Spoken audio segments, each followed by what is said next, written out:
Hello guys and gals, and welcome to another episode of Legendary Aspects. Today we're going to be taking a look at another all-classes aspect, and this one is called the aspect of the Crowded Sage. The aspect of the Crowded Sage gives an interesting effect that basically allows you to heal yourself depending on how many monsters are currently around you in a close area. In fact, let's go ahead and read it real quick. It says you heal for 1248 life per second for each second up to 194 life per second. Now, this is a flat aspect, which means that the damage or the number is specifically related to the item power of the pants. These are sacred pants.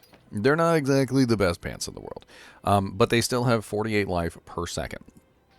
Now, as you scale them up, like if you were in it, for instance, to find a very nice 925, they're going to get even better.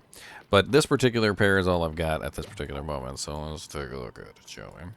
So first off, let's talk about what close means. So it says 48 life per second for each close enemy up to 194 life per second. Well, this waypoint is the easiest way to represent close and distant.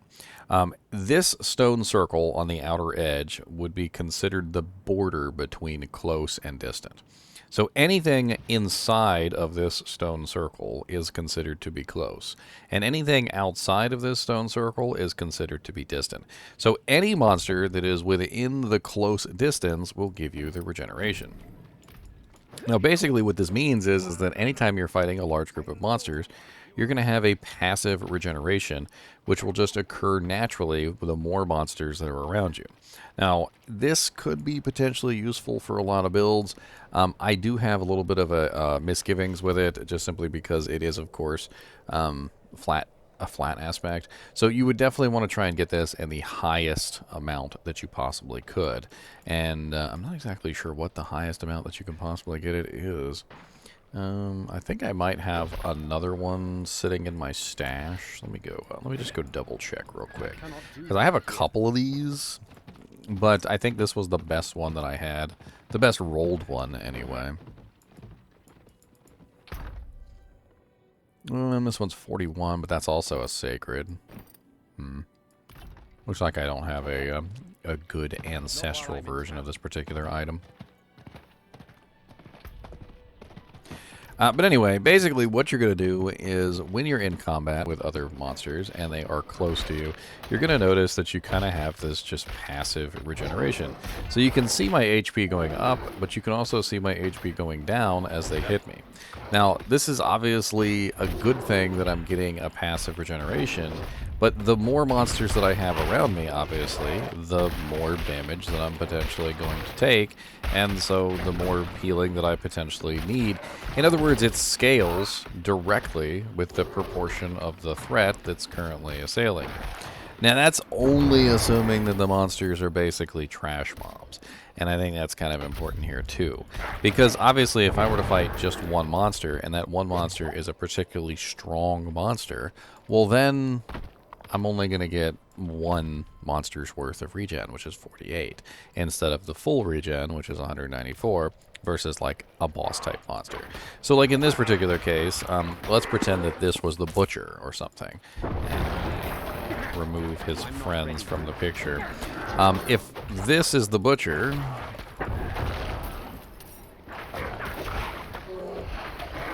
and I'm fighting him by myself, well then the regeneration isn't really going to help me out very much, because the regeneration is only going to give me 48 per second, and 48 per second is never going to be able to overcome the massive amount of damage that obviously the butcher is going to put out for me. And that's kind of like the thing. Also, it doesn't give you any regeneration when there's no monster nearby, so that's also something important that you could take away from this as well, which is basically that you get nothing if there's nobody nearby. So you have to have something constantly attacking you at any given time to really get a bonus from this particular item. Now, it could come in handy for melee fighters, obviously, since it does require close. I would definitely say that melee fighters in particular would get a better effect from this than others. It could be paired together with other items like Temerity, for instance, for an additional way to heal yourself, which could potentially provide you with additional barrier.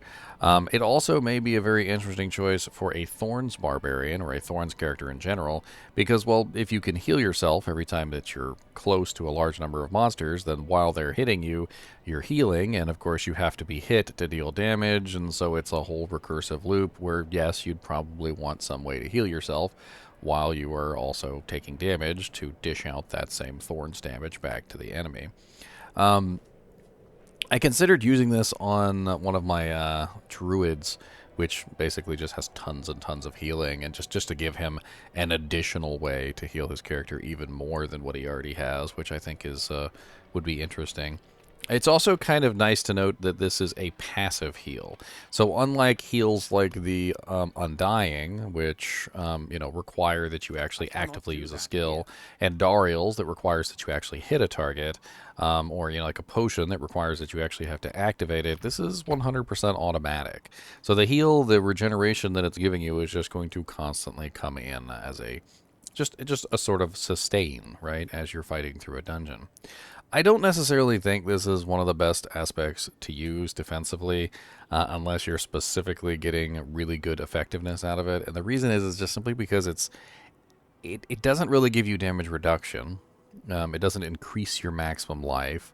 It doesn't give you more armor. It doesn't make you tankier in any way. It just offers you an additional way to sustain your HP other than what you normally would have. Now, granted, if you pull in monsters a lot with things like corpse tendrils, or maybe you're using the new druid ring, or there's 100 different ways that you can pull monsters in, then during that time when you pull all the monsters in and you have them all next to you like that, you're going to have a pretty large amount of regen, whatever the cap is on the item. And it is important to note that it doesn't really take very many monsters before you hit the cap.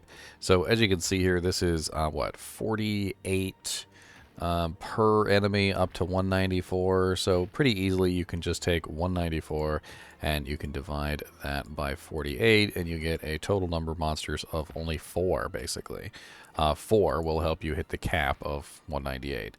And it's not a lot. I would have liked to have seen it scale higher than that, because I feel like the more monsters that you have around you, the greater the threat, the more that it should be helping you regenerate, because it seems like a decent aspect.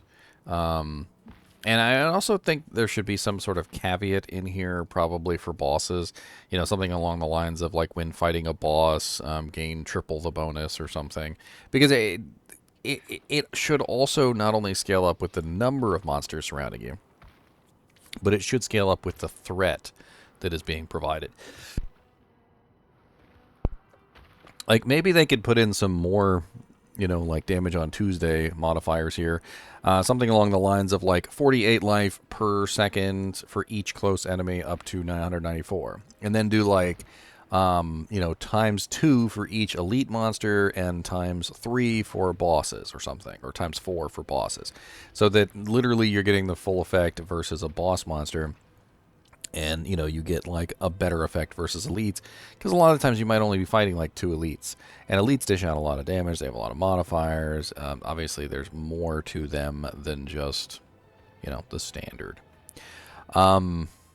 This is a defensive aspect, and because it is a defensive aspect, it is capable of being put on, I believe it's pants, armor, helmet, and maybe gloves. Let's go take a look at it real quick. If you're ever curious about how this works, it's very simple. All you got to do is just put it in here, set it in the legendary. You don't have to destroy it, and then you hold your mouse over it, and it'll tell you that it's a helmet, chest armor, pants, amulet, and shield. And it says it gets a 50% bonus when placed on an amulet. So let's take a look at it and see what it looks like when it's placed on an amulet. I'd like to see that. So it does go up pretty nicely, both the maximum and the amount it's given. does go up with the with placing it on an amulet. So it went from 48 to 73, and the maximum went up to 291, which is pretty darn nice.